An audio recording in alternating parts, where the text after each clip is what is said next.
السلام علیکم ناظرین، ڈاکٹر دانش ریئل فوکس کے ساتھ حاضر ہے۔ کل کی جو کور کمانڈر فارمیشن میٹنگ تھی اس کے بارے میں جو گفتگو کی جا رہی ہے اوور آل وہ یہی کی جا رہی ہے کہ یہ بہت ہی اسٹرانگ میسیج آرمی نے دیا ہے، اور یہ جو ایک ریومرز پھیلائی جا رہی تھی کہ آرمی کے اندر کچھ میٹرز پہ اختلافات ہیں اور آرمی چیف اس معاملے میں ویک ہیں، وہ کل جو کور کمانڈر کی جو میٹنگ ہوئی ہے فارمیشن کی، جو بڑی اہم میٹنگز ہوتی ہیں، اس میں آرمی چیف جو ہے نا، اس کے علاوہ بہت اہم ترین صرف کور نہیں ہوتی ہے، ایڈویژن جنرلز بھی ہیں اور جنرلز بھی ہیں، تو بہت بڑی میٹنگ ہوتی ہے۔ اور اس میٹنگ میں باضابطہ جو ہماری اطلاعات ہے وہ یہ ہے کہ اس میٹنگ کے اندر ایک زبان تھے جتنے بھی لوگ تھے کہ 9 مئی کے واقعات میں کسی کو نہیں چھوڑا جائے گا، پاکستان کے خلاف سازش کرنے والے کو، قومی سلامتی کے خلاف کام کرنے والے کو، اور جو بھی لوگ پروپیگنڈا کر رہے ہیں ملک کے خلاف، فوج کے خلاف، ان کو، اور 9 مئی کے سہولت کاروں کو، 9 مئی کے سہولت کاروں کو، 9 مئی کے منصوبہ سازوں کو، 9 مئی کے ذمہ داروں کو کسی بھی صورت میں معاف نہیں کیا جائے گا، کچھ بھی ہو جائے۔ آرمی ایکٹ، آفیشیل ایکٹ کے تحت ان پر مقدمات چلیں گے، قانون کے مطابق چلیں گے، سزا قانون کے مطابق ہوگی۔ یہاں ایک میسج کلیئر انہوں نے جوڈیشری کو بھی دیا ہے۔ اہم ترین لوگ یہ کہہ رہے ہیں کہ بالکل انہوں نے واضح طور پر اب جوڈیشری کو کہا ہے کہ آپ نے بہت سہولت کاری کر لی ہے، اور عمران خان عدم اعتماد کی تحریک سے لے کر آج تک جتنا بھی ملک کو نقصان پہنچایا ہے اس کے اصل ذمہ دار عمران خان ہیں، لیکن اس کے اصل سہولت کار جوڈیشری ہے۔ اور جوڈیشری میں بیٹھے ہوئے 4 ججز، اور ہائی کورٹ میں بیٹھے ہوئے چند ججز، اور سیشن کورٹ میں بیٹھے ہوئے چند ججز، گویا نام تو نہیں لیا انہوں نے، لیکن کل کی فوج کی، افواج پاکستان کی بڑی تگڑی اسٹیٹمنٹ ہے۔ اور آپ کو میں بتا دوں، آج سے پہلے جنرل باجوہ کو بھی انکلوڈ کر سکتے ہیں، اس سے پہلے کسی ادارے میں اتنی طاقت نہیں تھی کہ وہ پاک فوج کے معاملات میں انٹرفیئر کرے، پاک فوج کے فیصلوں میں اور پاک فوج کے جن چیزوں میں انوالومنٹ ہے وہاں اپنا کوئی رول، بلکہ یہ سب ڈیپینڈنٹ ہوتے تھے۔ جوڈیشری کے فیصلے بھی اسٹیبلشمنٹ سے آتے تھے، سب کو پتہ ہے۔ جوڈیشری میں اتنی جرت نہیں تھی، اتنی طاقت نہیں تھی، لیکن یہ جرت اور طاقت نہیں، بلکہ یہ مارشل لا، جو جوڈیشل مارشل لا لگایا ہے، اس وقت لگایا ہے جب موجودہ آرمی چیف نے یہ کہا کہ ہم سیاست میں نہیں ہیں اور ہم کسی ادارے کے معاملے میں انوالو نہیں ہوں گے۔ جب انہوں نے اپنے آپ کو آئین اور قانون کے مطابق کیا اور کوشش کی کہ آئین اور قانون کے مطابق چلیں، اور کسی سیاسی معاملے میں یا کسی ادارے کے معاملے میں انوالو نہ ہو، یعنی کہ اگر الیکشن کمیشن کوئی فیصلہ دینا چاہتی ہے میرٹ پہ تو دے، اور اگر میرٹ پہ نہیں بھی دینا چاہتی ہے تو بھی فوج کا کنسرن نہیں ہے۔ جوڈیشری کوئی فیصلہ دیتی ہے میرٹ پہ، دیٹس گڈ، نہیں دیتی ہے، اور وہ بھی اگر انکانسٹیٹیوشنل، ان لافل فیصلہ دیتی ہے تو فوج کا اس میں کوئی انوالومنٹ نہیں، آپ جانے، حکومت جانے، پارلیمنٹ جانے۔ لیکن جب جوڈیشری کے معاملات 9 مئی کے بعد اتنے زیادہ نظر آ گئے کہ جوڈیشری ان لوگوں کو جو ساؤنڈ نہ کہتے ہیں نا کہ ایسے ثبوت جس کو تردید نہیں کیا جا سکتا ہے، خود آرمی چیف اور تمام کے تمام کور جو فارمیشنز کی اسٹیٹمنٹ ہے، آئی ایس پی آر کی اسٹیٹمنٹ صرف آرمی چیف کی نہیں ہے بلکہ اس اجلاس کی ہے، جس میں باضابطہ طور پر یہ بتایا گیا ہے کہ 9 مئی کے ذمہ داروں اور دوسرے جو ملک اور فوج کے خلاف جو پروپیگنڈا کر رہے ہیں، قومی سلامتی کے خلاف جو سازش کر رہے ہیں، ان کے بارے میں نا تردید ثبوت موجود ہے۔ آج وزیر اعظم نے بھی کہا کہ جناب جو دہشت گردی ہوئی ہے، جو بغاوت ہوئی ہے، اس کے ثبوت ایسے ہیں، حاصل کیے گئے ہیں جس کو آپ نفی نہیں کر سکتے۔ تو فارمیشن جو آپ کے کور کمانڈر فارمیشن کی کے جو فیصلہ ہے اس میں انہوں نے بتایا ہے کہ ہمارے پاس بے انتہا ثبوت ہیں، اور یہ ثبوت کی بنیاد کے باوجود یہ جوڈیشری ایسے لوگوں کو چھوڑ رہی ہے جو ان کے پاس جو ثبوت ہے تو چھوڑیے، جو میڈیا میں ثبوت ہیں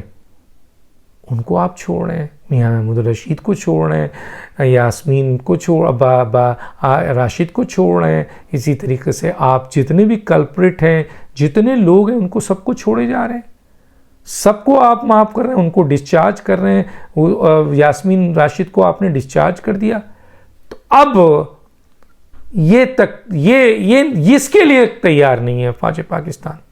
وہ کہتی ہے آپ میرٹ پہ فیصلہ کریں یا ان میرٹ فیصلہ کریں. اگر فیصلوں کے تک بات ہے آپ جانیں، آپ کی حکومت جانے، آپ کی پارلیمنٹ جانے. لیکن اب مسئلہ آ رہا ہے قومی سلامتی کا، جہاں افواج پاکستان نے ایک فیصلہ کیا ہے کہ کسی بھی صورت میں 9 مئی کے ذمہ داروں کو یا پاکستان کے خلاف، پاکستانی فوج کے خلاف، قومی سلامتی کے خلاف جو لوگ بھی ہیں ان کو نہیں بخشا جائے گا. اس کے بعد اگر حکومت کارروائی کر رہی ہے، ادارے کارروائی کر رہے ہیں اور ان کو گرفتار کر رہے ہیں تو سہولت کار چھوڑ رہے ہیں کوئی جسٹیفیکیشن کے بغیر، اور ایسا چھوڑ رہے ہیں کہ ایسا لگتا ہے کہ قانون اور آئین ان کی باندھی ہے، غلام ہے، یہ جس کو چاہیں چھوڑ دیں. تو ایک بہت زبردست میسج ٹاپ ٹو باٹم چلا گیا ہے، اور خاص طور پہ یہ جوڈیشری کو گیا ہے کہ ہمارے پاس ایسے ثبوت موجود ہیں جس کو ناتردید ثبوت کہا جا سکتا ہے، اور ان ثبوتوں کی موجودگی میں جوڈیشری جو فیصلے کر رہی ہے وہ ملک و قوم کے خلاف ہے، اور جو تحفظ دے رہی ہے عمران خان اور عمران خان کے ساتھیوں کو جو ان تمام جرائم میں شامل ہیں. اس کا مطلب ہے کہ اصل سہولت کار ان لوگوں کو جو مل رہی تھی وہ جوڈیشری سے مل رہی تھی، جس کے بعد ان کے حوصلے بہت بلند تھے. تو یہ واضح طور پر ایک بہت بڑی شٹ اپ کال دی ہے کہ اس کو ہم برداشت نہیں کریں گے. اب دیکھتے ہیں کہ جوڈیشری میں کتنی طاقت ہے کہ وہ اپنے آپ کو ان کانسٹیٹیوشنل، ان لافل، ان پریسیڈنٹ فیصلے کے ساتھ اور ان دہشت گردوں کو، ان باغیوں کو صرف اپنی منمانی پر، اپنی اس پوسٹ پر، اپنی اس پوزیشن پر فیصلہ دے اور فوج خاموش رہے. یہ اب نہیں ہوگا، یہ اب نہیں ہوگا. ان کے خلاف بھی فوری طور پر کارروائی ہوگی، اور اگر جوڈیشری نے ایسا کیا تو پھر افواج پاکستان کے پاس کئی آپشن ہیں. پھر جوڈیشری کے ساتھ جو سلوک ہوگا وہ پوری دنیا دیکھے گی. اور میں بتا دوں قوم فوج کے ساتھ کھڑی ہے، جوڈیشری کے ساتھ نہیں ہے، کیونکہ قوم دیکھ چکی ہے کہ اس وقت جوڈیشری جو ہے وہ کیا کر رہی ہے. تو سوال یہ پیدا ہوتا ہے کہ ایسی صورتحال میں یہ واضح طور پر پیغام دیا جا چکا ہے. اب آنے والے وقت میں جو صورتحال ہے، یقیناً عمران خان کا مستقبل جو ہے وہ جیل ہے، اور وہ اس جیل میں بہت جلدی جائیں گے، کیونکہ جوڈیشری بچا رہی تھی. اب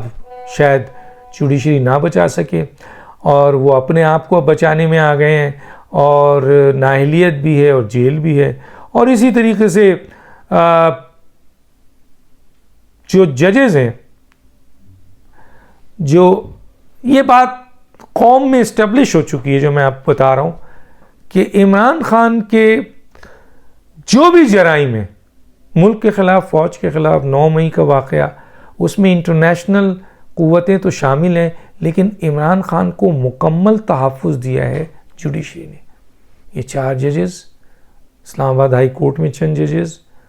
جن کا لنک ہے،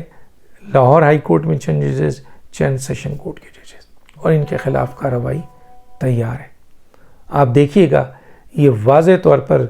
اگر ان میں اب بھی یہ خیال ہے ان جوڈیشری میں، کل تک حکومت کو اور پارلیمنٹ کو تو یہ دھمکی دے رہے تھے، پارلیمنٹ اور حکومت کو کہتے تھے تم قانون بناؤ گے ہم توڑ دیں گے، تم فلاں کرو گے ہم توڑ دیں گے. اب دیکھتے ہیں کہ یہ اب تک موجودہ جو سیٹ اپ تھا فوج کا یہ ان کو ٹچ نہیں کر رہا تھا، لیکن جب معاملات کہتے ہیں نا کہ ریڈ لائن سے کراس کرنے لگے، اور ان کی وجہ سے کراس کرنے لگے، اور پاکستان کی قومی سلامتی کے خلاف جو دہشت گرد ہیں، جو آپ کے منصوبہ ساز ہیں، جو آپ کے اکسانے والے ہیں، جو سہولت کار ہیں، جو سارے باغی لوگ ہیں، ان کو اگر اس طریقے سے عدالتوں سے سپورٹ ملنے لگے گی تو یہ قابل قبول نہیں ہے. اب اگر ایسی کوئی چیز ہوتی ہے تو بہت سالڈ جواب دیا جائے گا. یہ میرے علم میں ہے کہ اب جوڈیشری کو آخری وارننگ دے دی گئی ہے کہ آپ آئین اور قانون کے مطابق میرٹ پہ چلیں. اس میرٹ کو اگر آپ تباہ کریں گے اور باغیوں کو اور دہشت گردوں کو اور مجرموں کو، اور وہ بھی قومی سلامتی کے خلاف، وہ بھی ملک کے خلاف، وہ بھی فوج کے خلاف، وہ بھی قوم کے خلاف، وہ بھی پاکستان کے خلاف لوگوں کو تحفظ دیں گے تو آپ کو عبرت کا نشان بنائیں گے بہت جلدی، یہ میں بتا دوں آپ کو۔ ڈاکٹر دانش کو یاد دیجیے۔ اللہ حافظ۔